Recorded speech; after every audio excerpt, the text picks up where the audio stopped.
And hello and welcome to part 8 of Let's Play Carmen Sandiego's Great Chase Through Time. Yeah, so we're actually going back to Europe. We're done with the Middle Ages, or at least, well, give or take, actually. We'll see. It's on the boundary. You know what I'm talking about? I think You're moving on to Germany in the 1400s, birthplace of mechanical printing. The first edition of a very important book should be on the shelves by now, but it's nowhere to be found. Time for a title search, Time Trooper. Right, so we're missing some of the lines. This time, but this that genial genius, Ivan Idea, is going like along as your good guide. Right. Good luck. So this And don't forget to read the fine print. We're getting there. The most influential person of the last 1,000 years. Tunneling through time sure beats taking the bus, huh, Trooper? Welcome to Minsk, Germany, 1454. Looks like we're in a printing shop and, hey, that's Johann Gutenberg. We must be in the world's first printing shop. My masterwork has been stolen, gone before the ink was dry, and this mess, ink and printing type everywhere. I'll be the laughingstock of Minsk. Johann, my man, your troubles are over. We're on the case. So, the thing she stole was the Gutenberg Bible. The first Gutenberg Bible. So that's, oh jeez. Actually, though, that's something worth stealing, my god. Yeah, there are like, how many? There are only like 5. Yeah. 5 copies. One of them is in the Library of Congress. The others are presumably in museums and other places. I've seen a reproduction copy of the Gutenberg Bible. It is beautiful. Yeah. But it was a reproduction copy. It wasn't the actual thing. Yeah. Getting to see an actual Gutenberg Bible is incredibly lucky. Yeah.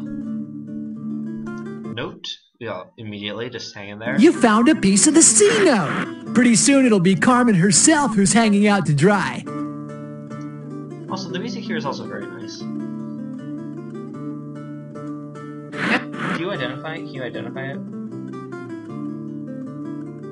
Sounds like a traditional lute instrument. It does. A string instrument. Yeah. Because like I've been trying for years to find the name of this music. Like I found the company like in the credits that does it, and they don't have. I can't find it on their website easily. They're just so frustrating because I really want to. Anyway, all right, let's talk to Mr. Gutenberg. Tragedy! No print shop tour today, I'm afraid. My masterwork has been stolen.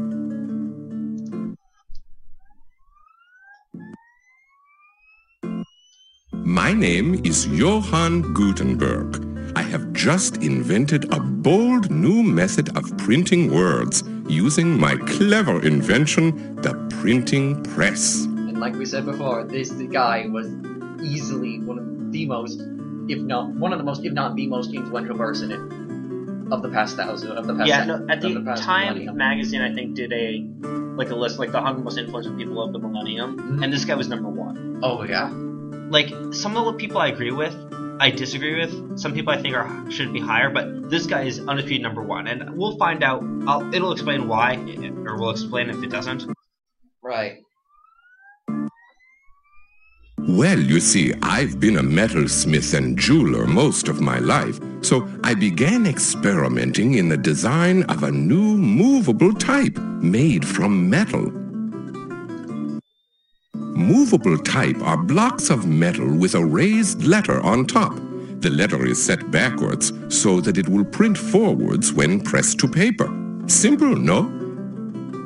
My workshop has been robbed. A thief absconded with my Bible, the first printed book in all of Europe. Ah, and the villain also made quite a mess while running away. The Chinese did have presses, but they did not. They were single blocks. You had single blocks. For each page, you had to create your own metal plate. Right. Here was the first use of interchangeable type. Yes. Ah, if only it was that easy. My printing ink is spilled, and to make a new batch, I'll need lampblack. Also, I need to create a notice warning the townsfolk of that thief in our midst. But covered in ink like That's this, always a I'm little, useless. Excuse plot. Right. It's a little excuse plots. Yeah. Like, if it was, like, maybe, yeah, But it's a really cool activity, though. Can we help you? I hope so. Oh, yes, yes, yes. Peter, find me some lampblack and print the public notice so we can warn the good people of Minsk. That, my young friend, is a printing press. You look so sad. When the lever is turned, the machine tightly presses a sheet of vellum against some metal type with a coating of dark ink in between. The result, a beautifully printed page. The pressing part takes only a moment, but laying out all the metal type to make words and sentences is a slow process indeed. On an average day, my workers can lay out only 1 full page, 2 at most. Wow. Remember, these printing presses are huge. Yeah. Also, that press thing needs to be a lot bigger to cover the entire page. Also, on top of that, imagine if you had a typo after a day's worth of work. Well, you could just take out, if you notice it beforehand, you can just, yeah. Well, the big part is, like, assembling all the prints. Like, it's annoying, but you can just take out the bad letter, put in the right letter, and just redo the printing. Right. It's annoying, though, obviously. Peter, kindly remember to bring me some lampblack. My printing press is silent without it. And that's why it's called the press, by the way. Right. If you didn't know that. Which is cool. Good eye, Trooper. You snagged a piece of the C note. We have like a delightful little German sound. Early horns. Yeah. Yes, filthy, yes. This oil lamp is caked with soot. No good for light. All yours if you want it. Hello, have you come for a potion or elixir? I use only the finest metal ingredients. This guy's fun. Why, I'm the butcher. Oh, no, that's not right. Oh, yes. I'm the alchemist. The most renowned alchemist in Minsk. Okay, is that a voice actor we've seen? I don't know idea. I've What lost in track. G? Why, an alchemist, my friend, attempts to turn common metals into pure gold. You're also the basis for early chemistry. Yes. I mean, early. Yeah, actually, chemistry. Quick lesson on the word chemistry, which I learned in my chem class. So, chemistry comes from the word chem from alchemy. Oh. Which comes from the Arab word, which comes from the Greek word, which comes from the place where the first chemistry began, ancient Egypt, which was called by the Egyptians Kemet. Wow. And that is the origin of the word chemistry. That's cool. I know, isn't that amazing? Etymology is fantastic. Yeah. So it was like Egyptian art or something like that. What types of metals do you use?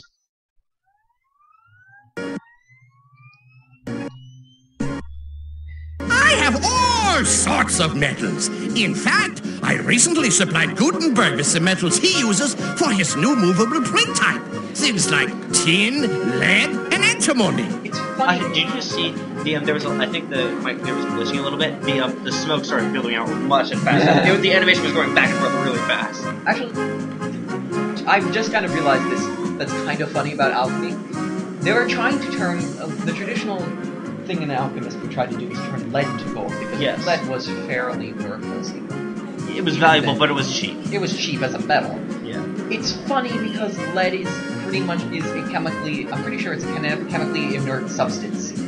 Unless it's in the human body. Unless it's in the human body. Then it'll destroy you. Lead barely interacts with anything. Yeah, I mean, the only thing is it's on the receiving end of uranium decay, but that's it. But even then, lead ions can do a lot of stuff. They're lead ions, but still. But lead metal, I mean, you can plate it, but not that. Yeah. But lead is, for the most part, fairly. Yeah. That old lamp was once a prime source of illumination. Yes, before I let the grime take over. Okay, what does the chicken do? That chicken's seen cleaner days. She's covered in soot. Anyway. So lampblack is actually from the... Lamp's original lamp. I'm sure, after the printing press took off, they would start to synthesize the chemical on their own. Yeah, synthesizing some... Right. But this is just the beginning when he's, running around getting materials. Yeah. Actually, he was first selling, Gutenberg's business first started by printing indulgences for the Catholic Church. Well, that ended, huh? Yeah. And then he goes into the book. But it's kind of funny, he's like, okay, I have a market, who do I go to? Hey, sure, so you guys print stuff, would you like to be more efficient? Yes, we would. Great. So, like, it's kind of cool to see, like, the innovation at the time. So in one way or another, Gutenberg was partially responsible for an entire branch of Christianity forming. I'm not sure if you can directly credit him, but he certainly had a role in it. He had a role in it. I'm curious to see how much his, like, printing just caused for that. I really wonder. Oh, I need to check that because that would be amazing. Is there a Martin Luther? No, there was no. Okay, so that's a little awkward, so it matter. Yeah, I'd be really interested to see that kind of thing, but man. Yeah. Anyway, the recipe for youth. Oh dear. You have right to feel that way. Here's a recipe for my new eternal youth elixir. 1 blackened chicken feather, a drop of acid, and a pinch of lead. Its effects are a bit too eternal. Want to taste? Sounds nice, dude, but, we just ate. Oh, I just got that. Yeah. Oh, boy. Yeah, a bit more. That old fountain is a relic from the Roman age. Lucky for us, the plumbing doesn't need fixing. Yeah. Actually, did they have running water? Like, I mean, I guess if the Romans were through, probably. Like, basically, if the Romans could, if they kept the Roman system working, like, they were able to, like, this thing is broken, we need to replace it. Which they were for a lot of Germany. Well, but I mean, like, if they had the capability of just fixing whatever they saw was broken, they could see it working, they could see what was missing, patch it, or... Yeah, there's no reason it shouldn't be working. Anyway, back to Gutenberg's shop. We'll give him the lamp oil, lamp soot. Yep. And then we'll print a lot of things. Yep. Wunderbar! The soot on this lamp comes from partially burnt oil. It's lamp black, just what I need to make a new batch of ink.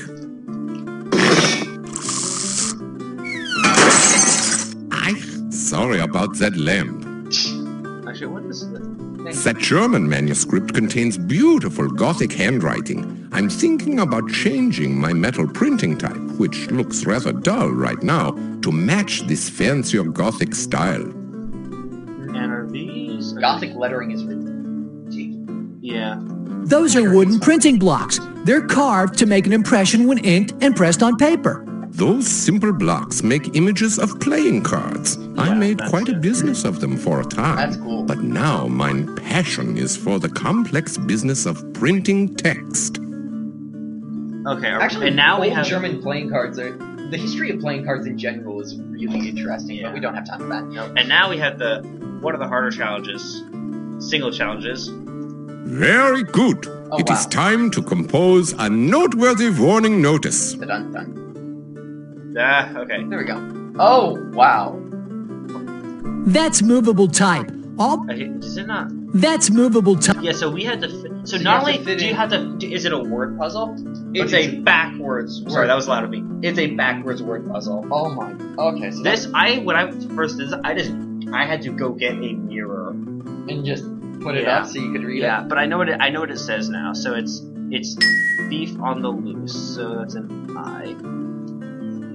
Again, good design. Yeah. Annoying, but good design. Yeah, like, this is when it's okay. Right. Cause, like, this is how they have to do it. This is how they had to do it. So, like, basically, like, this mission is, it's like, this is a kind of this has no relevance to the plot. In the same way that, Papers, Please is boring on purpose, can be seen as boring or monotonous on purpose. Yeah. Although, I think that is, when I see it, it's a very good game. It is a very good game, but the mechanics themselves of moving papers are specifically made to be more complicated than they need to be. Yeah, but again, this whole thing, especially once we capture the thief, this whole thing is completely worthless. Yeah, but like the activities we're gonna have to go through, right? That's genius. Okay, this is supposed to be Bible stolen. Oh, because you have the single letters and then the double letters. Bible, because like they don't tell you what this is supposed to be. You have to just guess. That T is upside down. Whoops. No, because it's like flipped. Yeah, if you flip it, it's not mirror. Yeah, flip it though. That T's in the wrong. Oh no, that's an L. You're right. Yeah, that's the one. Okay. That's why I was really confused. Right. And there he is, Ian. Oh, that was another T. Okay, so. All right, yeah, that should work. Yep. So now we ink. Good. Let's ink. So you have to know the process correctly, and you have to get the text right. You gotta get the vellum. You get the vellum, and then you. Actually, what happens if you don't use this? Notice we have no notice? Without any vellum on the chase, we've printed on thin air. Okay. So it actually goes and teaches you how Let's ink. This process used to work. That's really cool. Well done. Let's have a look at the notice. It wouldn't have to be right perspective. Notice. Well said. A fine beginning. Thief on the loose. Very nice. I have goosebumps. Bible stolen. Right. Oh, this is so wonderful. I am approaching tearfulness. Also, time is getting... This notice is quite perfect. Well, yeah, just give me a moment to print up a tall stack. That's really fast. Wow. Yeah, it's not that fast. Like, here's my thing about history accelerates exponentially. Right. So if you think about the differences between, for ordinary people, let's just say Europe, or actually anywhere in the world, between 1600 and 1700, there's some changes. Yeah. But 1700 to 1800, there are a few changes. There's quite a bit more change. 1800 to 1900. Holy shit. And then 1900 to 2000. Yeah. And then 2000 to now. Not as much, but like... No. If you think about like the... No. Remember, in 2000, between 2000 and 2007, we not only created touchscreen smartphones, but they became widely used and popular. You had the rise of YouTube, you had... the internet became not only a source, but the source of most information, even if it's not. Including information about this game. Yep. Call back to us. Here we're history really goes up, especially because as it's closer to history, as history's more recent, we know more about it in general. So and then we have comedic stack, and voila, enough notices to wallpaper the city twice over. I'm off to put up these notices and warn the good folk of Mainz about the thief. I see. I know. Oh, yeah! You got the third piece of the C note. Yeah. Let's decode this, baby. He's like a dude. Okay. Before I come to bring you home, you'll snatch the world's first typed-up tome. Make your vile swipe when the time is ripe. The metronome just got... Yeah, the meter just got... Yeah, meter, thank you. Then hide it by the major metal in Johann's printing type. I'll just activate these time cuffs here. I don't know the main metal. Also, like, you can look in the Chronopedia chapter for the answers. Yeah, so the main metal in the printing type. Yeah, actually, I want to see what it is here. Maybe our printing days are over. The only chase we have left is for a thief. Okay, that's funny. Yeah. Because he's in lead, tin, and antimony, so... I want to say it was... Did he use lead or tin? Notice. Yeah, let me just go through.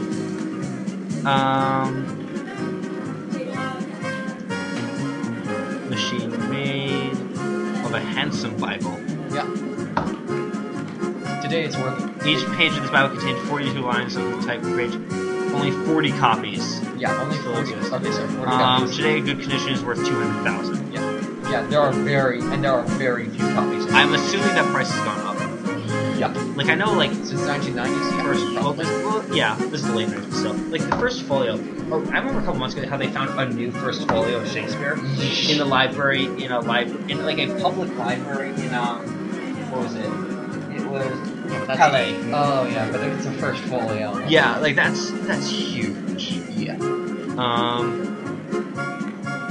Yeah, so... I'm just trying to... 80% lead, 5% tin, 50% antimony. I find that fun facts are often what you need. Right. Like, I just would look through them previously, like... And the rest is just kind of... Like, fun fact during the Middle Kingdom. Actually, because Hatshepsut was the New Kingdom, but yeah, let us look here, because I'm just curious if this... Yeah, fun fact, here... Well, this is just there, so it's just there. Yeah. Yeah, fun fact... China.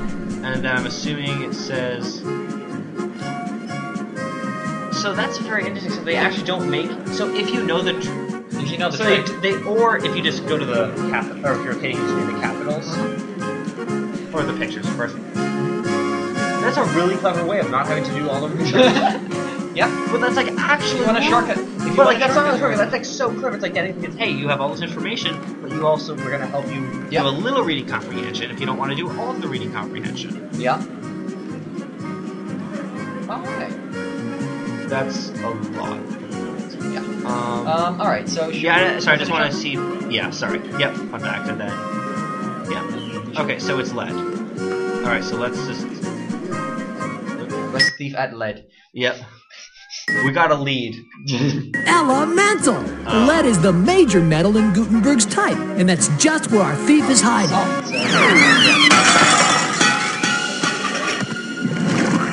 Woohoo! I'm not even We busted chain reaction!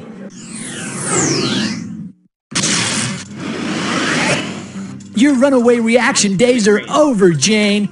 You're going on ice at Acme. Dream on, detectives. You've got me under control for now, but there's a meltdown coming soon, and her name is Carmen Sandiego. Dun, dun, dun, dun. Yep. Way to go! You put the chains on Jane reaction, mastered the printing process, and got Gutenberg back in the biblical bookmaking business. Thanks to you, the printed word will carry the world's wisdom to bookshelves throughout history. Librarians everywhere, thank you. So, technically, this was our most important minute. Work like that deserves a reward. Hey, can you handle a promotion? Good, because now you're a time detective. Woo! And if you want to try your title on for size, there's another case brewing. Can you start working on it? So, because it didn't explicitly state this, the thing about the printing press is that it could make books easily and cheaply and in larger quantities, so books and thus knowledge became cheaper. Gutenberg ended the Middle Ages, the Dark Age. Yeah, that's why he's the most influential, because he basically allowed knowledge to become more transferable than it ever was before. It's bigger than the internet, and that's saying something in terms of how quickly information could be spread. Yep. All right.